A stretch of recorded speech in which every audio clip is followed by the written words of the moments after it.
प्रश्न, किती दिल्याने तिचे मन शांत होते?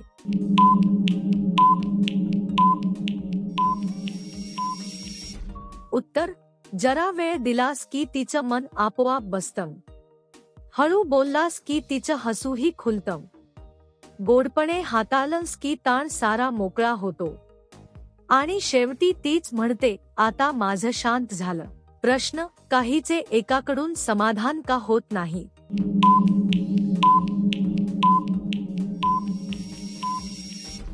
उत्तर, काही कामांना दोन हातांची साथ लागते. एकट्याने केलं की काहीतरी कमीच राहते. ताल मिळाला की काम मस्त जमतं. म्हणूनच दोन जणांची मेहनतच ते पूर्ण करतं. प्रश्न, जास्त चिडचिड कशी ओळखावी?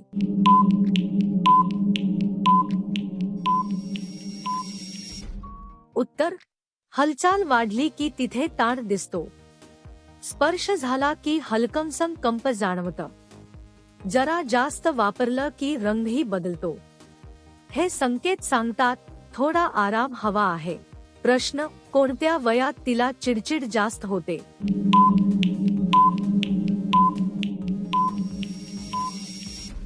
उत्तर, वय वाढलं की जाणीवा बदलतात. 35 नंतर काही भाग पटकन थकतात. हालचालही जरा जास्त जाणवते. आणि तिथेच त्रास वाढतो म्हणते. प्रश्न, जाड झालेलं कसे केल्यावर आराम मिळतो?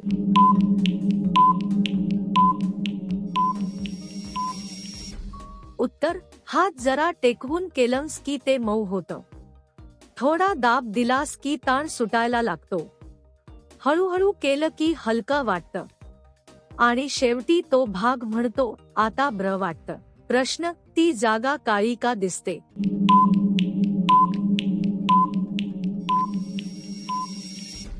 उत्तर, जिथे हालचाल जास्त तिथे रंग गडद होतो. दैनिक घर्षणामुळे सावलीचते. तो नैसर्गिक रंग आहे शरीराचा. त्यातच त्या भागाचं सौंदर्य असतं. प्रश्न, अचानक खालच्या भागात हात गेला तर काय होतं?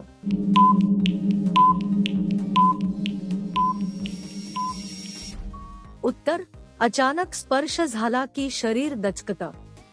हलकीशी शहारण अंगभर फिरते. क्षणभर हसूही येते चेहऱ्यावर. आणि वातावरणात मजेशीर गारवा पसरतो. प्रश्न, मागचा भाग सैल कसा करावा?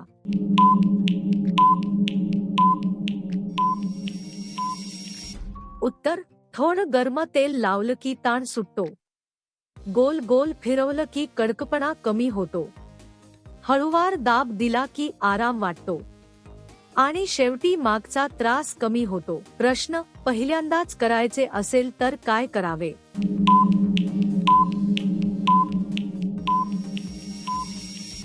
उत्तर, घाई नको. पहिलं पाऊल गोड बोलण्यात असतं. विश्वास बसला की ती पटकन जुळून येते. प्रश्न, ती दिवसातून किती वेळा करू शकते?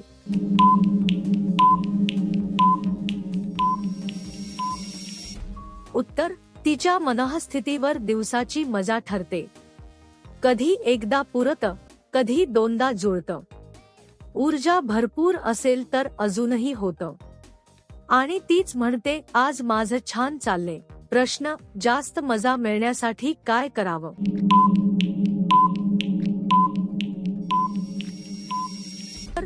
उत्तर, सुरुवात हळू केलीस तरच ती खुलते.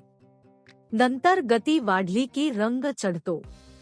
थोडा प्रेमळ स्पर्श दिलास की वातावरण बदलतं. आणि प्रत्येक क्षण खास बनतो. प्रश्न, एका दिवसात किती वेळा करता येतं?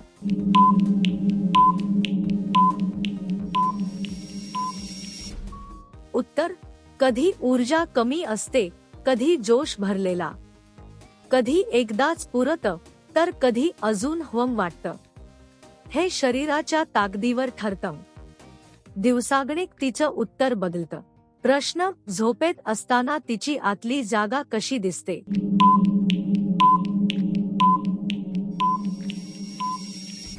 उत्तर, झोप लागल्यावर शरीर शांत होतं. आतल्या भागात हालचाल मंदावते. त्या जागेचा आकारही थोडा मऊसर वाटतो. आणि म्हणूनच ती जागा दिसायला जरा वेगळी भासते.